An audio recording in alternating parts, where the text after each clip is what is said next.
notamment le garde des Sceaux war na ci taxaw statuer ci lu mu gën a gaaw parce que pavillon spécial bi ñuy doog a jàpp Farba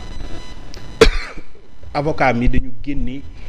son dossier médical wane li ko dal yépp ni nañ ko yóbbu pavillon spécial ñu lankal leen ko yóbbu ko ci kaso bi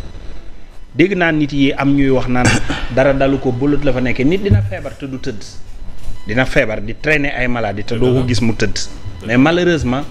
ignorance baaxul et c'est malheureux aujourd'hui ceux qui parlent la majeure partie dañu gëstuwul ba pare dañuy wax et il parle à la télé et man sama xam-xam néew na lool ci àtte leen. Deuxième aspect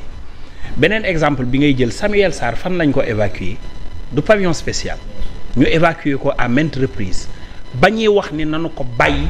ndax dossier médical am àndatul du pavillon spécial la ne ko ñu indi dossier médical bu wone ni Samuel Sarr mënatul nekkati fii di pavillon spécial kon tey dossier médical bu wonee ni kii mënatul nekk ci kaso bi jarul ñu koy yóbbu pavillon spécial di wut guddal nanu ko bàyyi mu dem faju ji telle est la réalité leneen lu ñu jël comme forme c'est tout simplement des prolongations ou des prolongements je ne sais pas qu'est-ce qui est derrière ce qui se passe mais c'est au niveau de la pavillon spécial fa la ñu defee rapport médical bu Samuel Sarr ñu wone ko xam ni kii mënatul a nekk fii te Farba en prison la ñu def rapport médical benn un médecin assermenté génne ko ñu ni mënatu fee nekk ñu def beneen jël 3 médecins différents yu spécialisé wu ci différents domaines ñu xool ko ni wér-gu-yaramu Farba àndut ak nekk ci kaso bi mën naa tëdd guddi du yeew ñu ni dañ koy yóbbu pavillon spécial lu mu fay def. Très bien. Il faut que l'on soit sérieux et que l'on humanise la justice et que l'on humanise les lieux de détention fi mu toll nii nit yi dañ lay wax ni la kaso bi boo demee nangami nit ñooy nekk ci ay chambre mais parfois et loolu ça ne choque personne kuy xeex injustice mel ni président Bassirou Diomaye Diakhar Faye ba war a loolu nee na dénoncer pratique gu justice moo tax ñu tëj ko fukki weer ak benn muy 11 mois tey jii mu nekk au pouvoir am na loo xam ne warul xewee ci magistère am on l'a fait à Samuel Sarr ici au Sénégal wér-gu-yaramam ñu évacué ko à maintes reprises depuis pavillon spécial dem ba rapport médical bu Samuel wane ni mënatul nekk ci kaso bi te weesu na juróom benni abus d'autorité lañ ko doon toppee tey jii dem na ba weesu juróom benni weeri instruction yi ñu génne ko yóbbu ko bracelet électronique restreindre ses libertés këram et ce qui est anormal pour certaines personnes tey jii nii ñu ne Farba dañ koy jël yóbbu ko pavillon spécial ci koo xamante ni si am nga rapport yu wone ni mënut a nekk ci kaso lu mu fay defati da nga ko war a bàyyi mu faj loolu mooy dëgg Omar waaw bon xam naa ni bon peut-être am na d'abord lenn lu tane parce que il était au niveau de Rebeuss tey yóbbu nañ ko pavillon spécial léegi bon gis nañ bon xam naa ni pavillon spécial quand même condition de détention yi mooy tane mais quand même quand tu demandes une expertise médicale médecin bi wax la ne la diw feebaram mayu ko mu nekk dans un lieu carcéral ba parce que ba léegi c'est toujours en prison beneen c'est toujours l'environnement carcéral te xam nga ni feebar aussi ça se passe aussi sur le côté psychologique xam nga day jouer léegi nag bon le juge d'instruction il n'est pas lié par l'expertise médicale ça moom aussi il faut le savoir que il n'est waaw même bu ko demander moom bu ko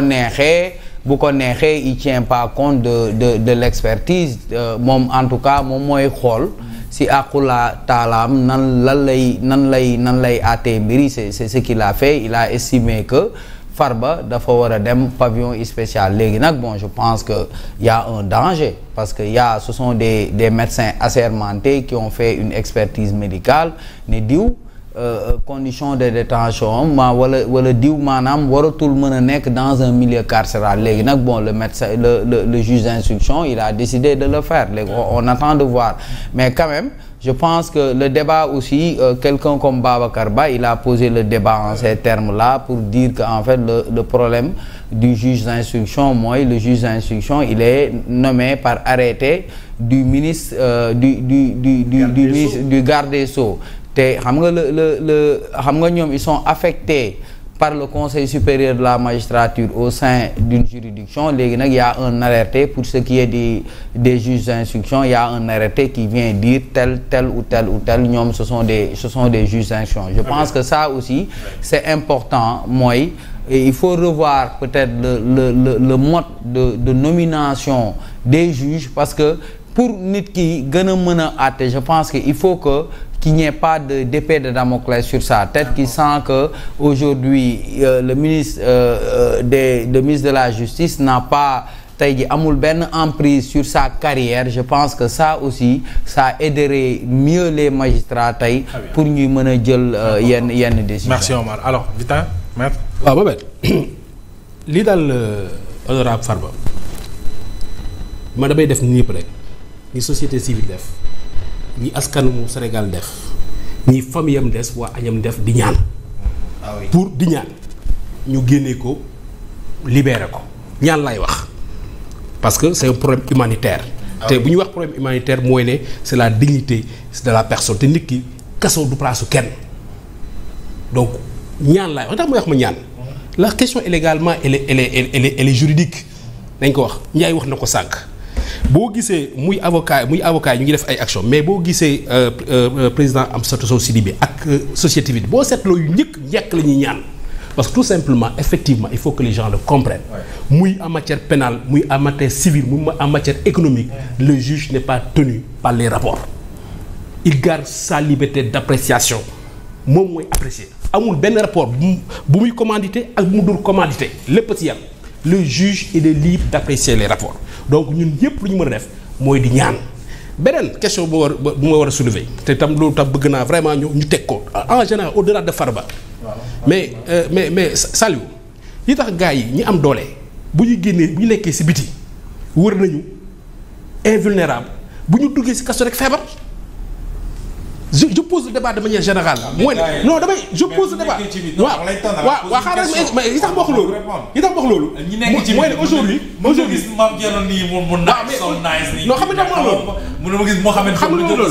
aujourd'hui man ma jël rek kaa far. moi je fais que les faits. Fab lu ñu ko toppee xaalis. mais vidéo yi mu ngi fii ci biir internet bi. où on a vu ñuy wane xaalis de manière insolente di manipuler xaalis de manière insolente. muy moom muy famille ba ak yëpp. mais loolu également c'est des crimes ça choque la pauvreté humaine. très bien sûr. ah loolu tam il faut ñu koy poser question. te période boobu kenn gisu leen feebar kenn gisu leen moo tax également. il faut que ñun acteurs politiques yi. il faut que ñu xoolaat suñu bopp. avec le comportement de l'argent. parce que lii rek moo ñu ko indil. xam nga tey aujourd'hui naam humanitairement ñu ngi bëgg. mais am na ñu xam ne li ñu doon def ñoom ci xaalis choqué na leen. est-ce que ñoom bu ñu génnee dina sotti. et puis en plus en réalité. fa laay jeexale. quel est le but cherché. c'est d'être soigné dañuy wax dëgg rek gaa yi nag faju la daa fuy pavillon spa dañuy faj. quel est le but cherché mooy ne hôpital principal hôpital militaire la. mën